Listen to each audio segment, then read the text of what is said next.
Sanskaram University, where cutting-edge technology meets the promise of world-class education. Sanskaram University, education with values.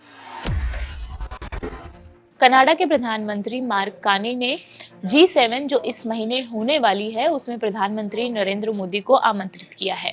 उन्होंने अब वजह बताई है कि उन्होंने प्रधानमंत्री नरेंद्र मोदी को न्योता क्यों दिया था। मार्क कार्नी का कहना है कि भारत दुनिया की 5वीं सबसे बड़ी अर्थव्यवस्था है और इसलिए उसका G7 के मेज पर होना जरूरी है।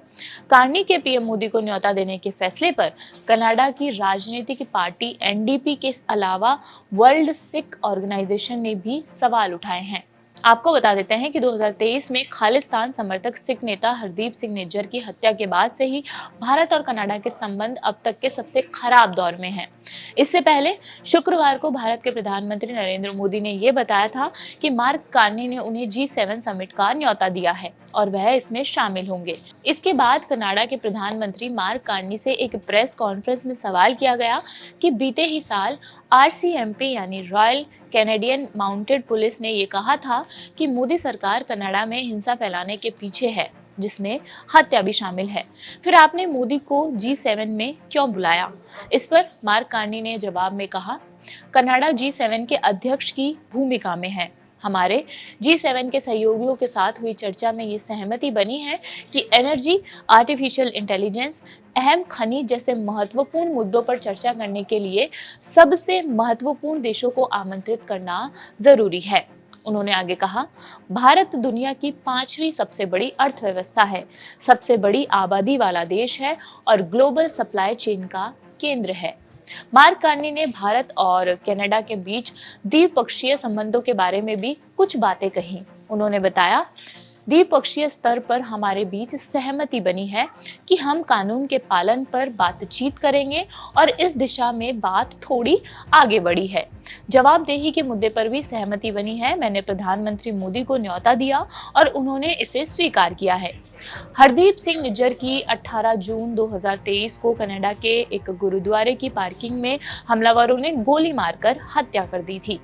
हरदीप सिंह निज्जर जलंधर के गांव भार सिंहपुरा के रहने वाले थे।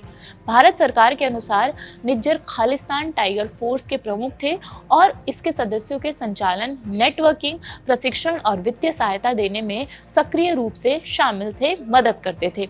18 सितंबर को कनाडा की संसद में तत्कालीन प्रधानमंत्री जस्टिन ट्रूडो ने बयान दिया था। उन्होंने कहा था कि निज्जर की हत्या के पीछे भारत सरकार की संभावित संलिप्तता के आरोपों की जांच की जा रही है। भारत ने इस पर कड़ी आपत्ति जताई थी। हालांकि इसके बाद कनाडा और भारत के रिश्तों में तनाव जो है वो अपने चरम पर पहुंच गया। दोनों देशों ने एक दूसरे के राजनयिकों को निष्कासित कर दिया था। बाद में RCMP के प्रमुख माइक डुहेम ने दावा किया था कि हरदीप सिंह निज्जर की हत्या में भारत के शामिल होने से जुड़े ठोस सबूत उनके पास है। अब मार्क कार्नी से ये सवाल किया जाता है कि क्या उन्हें लगता है कि मोदी हरदीप सिंह निज्जर की हत्या में शामिल थे?